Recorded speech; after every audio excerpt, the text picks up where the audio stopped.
ৰাতিপুৱা শুই উঠিয়ে 5 বজাতে হাইৱে পালোহি। ড্ৰাইভিং শিকি আছোঁ। আজি মোৰ পাল মই কিমানখিনি আগবাঢ়িব পাৰিছোঁ ডেমো দিব লাগে। আহক চাওঁ সকলোৱে। এডজাষ্ট কৰি লৈছোঁ নিজৰ সুবিধা অনুসৰি। তাৰপাছত আহি গ'ল ছিট বেল্ট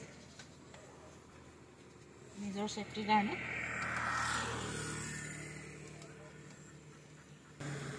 প্ৰথমে গাড়ীখন ষ্টাৰ্ট দিয়াৰ আগতে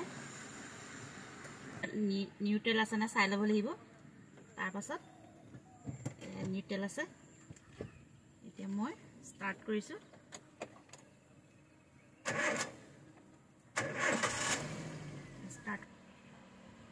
গাড়ীখন চলোৱাৰ আগতে হেণ্ড ব্ৰেকডাল চেক কৰি ল'ব লাগিব। এয়া উঠি আছে, মই ডাউন কৰি লৈছোঁ। এয়া তাৰপিছত 1 নম্বৰ গিয়াৰত মই দিছোঁ আৰু এতিয়া গৈ থাকিম লাহে লাহে।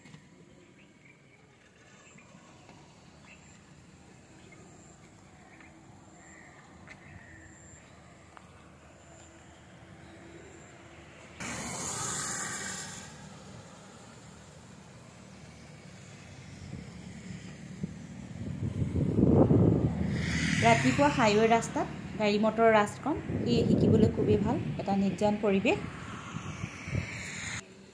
এতিয়া মই 1 নম্বৰ গিয়াৰত আহি প্ৰায় 200 মিটাৰমান আহিলোঁ আৰু এতিয়া মই পাছলৈ ব্ৰেক কৰিম। সেইকাৰণে মই প্ৰথম 1 নম্বৰ গিয়াৰত আছিলে, যিহেতু নিউট্ৰেললৈ আনিলোঁ আৰু তাৰপাছত ৰিভাৰ্ছ গিয়াৰলৈ আনিলোঁ।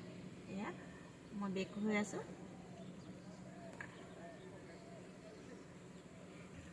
এতিয়া মই ব্ৰেক গিয়াৰ লগালোঁ আৰু এতিয়া মই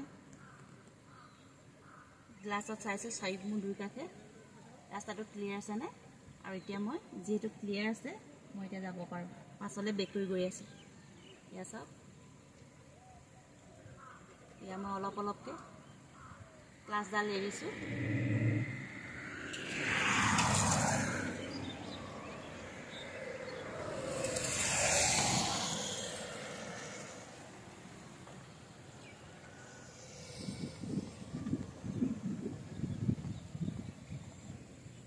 এতিয়া মই অলপ অহাৰ পাছত পুনৰ চাইছোঁ পাছফালে কিবা অসুবিধা আছে নেকি। এতিয়া মই পুনৰ চেক কৰিছোঁ, নাই। মই পুনৰ আকৌ ব্ৰেকত গৈ আছোঁ।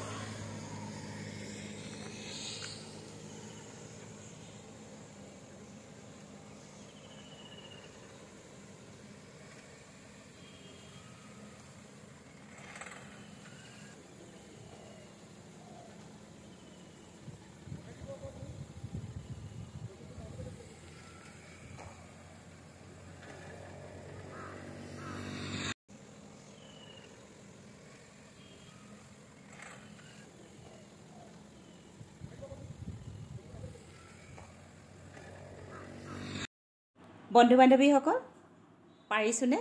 আপোনালোকে কমেণ্ট কৰি জনাবচোন আৰু আপোনালোকৰ এটা উৎসাহমূলক মন্তব্য সাহস যোগাব। ধন্যবাদ।